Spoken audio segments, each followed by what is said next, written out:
Hey everybody, what's going on? Hope you guys are doing good. I'm doing just great. We are sitting in the dark right now, and it isn't because I didn't pay my electric bill. I'm sitting right here with the GreeneTerror tribute guitar. Maybe you can see it, maybe you can't see it, I don't know. I can kind of see it pretty good. There's a little bit of light coming in here, but I want you guys left in the dark. So we have some good news, bad news, and then some good news again about this guitar.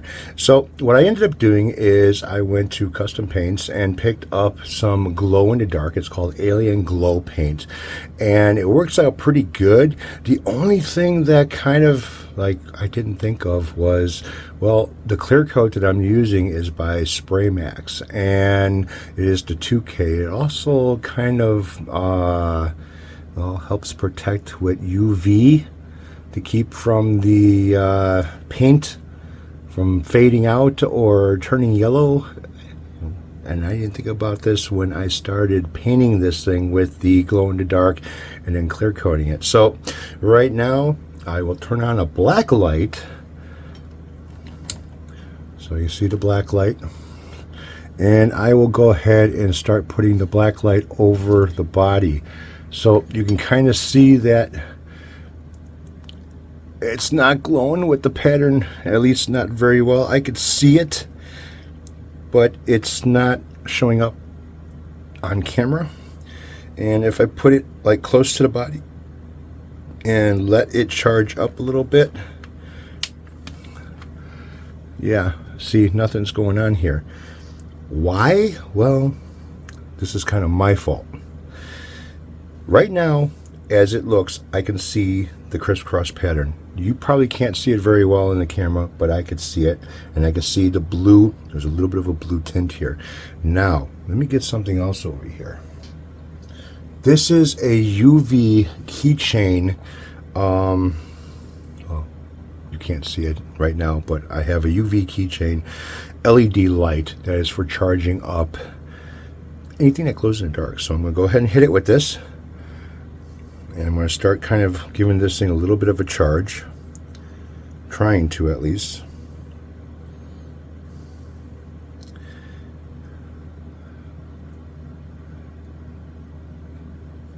Can you see it now?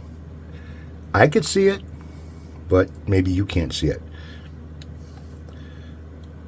This guitar came out really nice as far as paint job, clear coat, and everything else. Now I had to redo it from the original plan, which either way I would have ended up changing the pattern a little bit on it. Oh, I'm blind, I can't see. So right here is kind of charged up a little bit, if you can kind of see it. Maybe not, I'm not too sure. So what I'm going to do is I'm going to tape this light on. See, I can see that area charged. It's faint, so I'm going to tape this light to where it stays on. I'm going to go ahead and maybe find a place to hang it. I don't know. I have no place in here I could hang this from. But let's go ahead and just have this area over here charge up a little bit. So the problem is I used a plastic mesh the first time that I ended up doing the pattern on here with the glow-in-the-dark paint. And the glow-in-the-dark paint that Custom Cans makes, again, it's the Alien Glow, and it's a blue. It softens the paint that's underneath it, so it softens the base coat that is underneath it. And while it's doing this, well, that plastic mesh being stretched over the body of this guitar ended up doing a thing where it kind of indented itself into the paint a little bit, making it, especially around the edges, ugly, not smooth. It looked like crap. So I end up resanding down the body, and this time I picked up something that works perfect for doing a snakeskin, or any type of a mesh style, if you want to call it that, on the body. And this one here is more of scales than snakeskin. So what I picked up was, well, fishnet stockings. Found them on eBay. You get a set of 3. You get a large square, smaller square, and then really small square. And, so I used the medium one on this, and it worked out pretty good. All right, so now that's charged. You can see it's glowing a little bit. So what I'll do is I'll bring you closer in so you can see it, because the distance here is not really working out too well. All right, so you see the pattern there. You can kind of see a little bit of the pattern maybe around the edges and stuff, and it's got the blue glow to it. So here's the kicker with this. So the bad news is under a black light. Now my black light is not really good. I'm gonna go ahead and switch the lights on.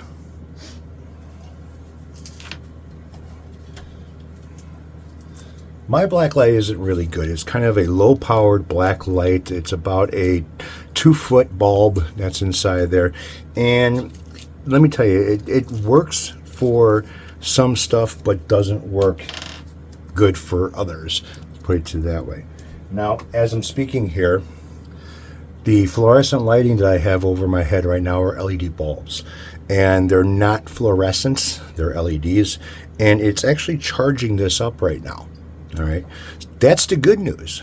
But the bad news is my black light doesn't work with this. And as you can see, this thing came out really fucking nice. And I haven't even did any buffing to it. This has not been sanded, and I have a little bit of a sag right here in the paint. And yeah, it just came out really nice. I haven't taken off all the tape off of the mounts for the bridge. What you're looking at as far as the black here goes, that's not paint. That is the conductive shielding paint that I put inside of here. I also put it inside the control cavity, and only did the outside ring of this because there are some covers that are going to go over these that are transparent, and I wanted to have the transparent look where you can kind of see the difference between here. Plus, I would never put a shielding paint inside of a 3-way switch cavity, because sometimes that 3-way switch touches the edges of the hole that it's been cut for it, and it can ground itself out to where, well, now you're switching it and it may work, it may not work, so that causes a problem. So now I'm going to bring the headstock and the neck into the picture and kind of get a look of that. So this is the headstock, this is the logo. Now I got a couple of drip spots over here, not a big deal. I kind of sprayed it a little bit heavy on there because I had some grain filling that needed to be done on this as well. Sprayed heavy on the back. A lot of this will sand out these lines so you don't feel the lines from the paint over the mahogany. That'll sand out as well. Now, the problem with this logo is that it kind of looks like it may be a little bit crooked, and it's not. It's because the T and the H, the side part of it is different than this side part of it. This side part's a little bit different than that one, and yeah, so it makes it look like it's a little bit weird. But that's the headstock. So I'm gonna go ahead and turn off the lights that are inside here, because this has been sitting for a few minutes now and charging. So let's see what happens.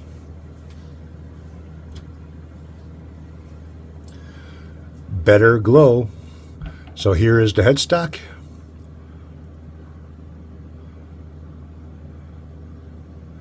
You kind of see that glow on there a lot better.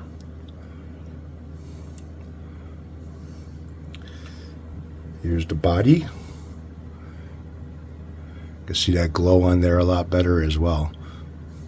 Now, when I did this, I used the medium size of the fishnet stockings, and that worked out pretty good. I was able to stretch it, so the pattern is not consistent all the way through.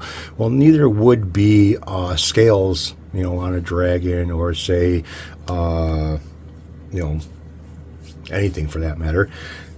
They're different sizes as it moves throughout the body of the animal that they're on.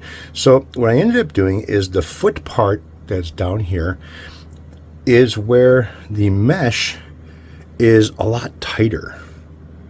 I don't know if you can see that or not, but it's a lot tighter of a mesh. And I incorporated the same thing in the top of the headstock, so the mesh is a lot tighter. Now this camera is not doing this justice at all. as far as the glowing part of this goes. But I guarantee you that looking at it in front of me, before you couldn't see it, now you can see it. Though the camera is kind of distorting it a little bit. So let's turn the lights back on.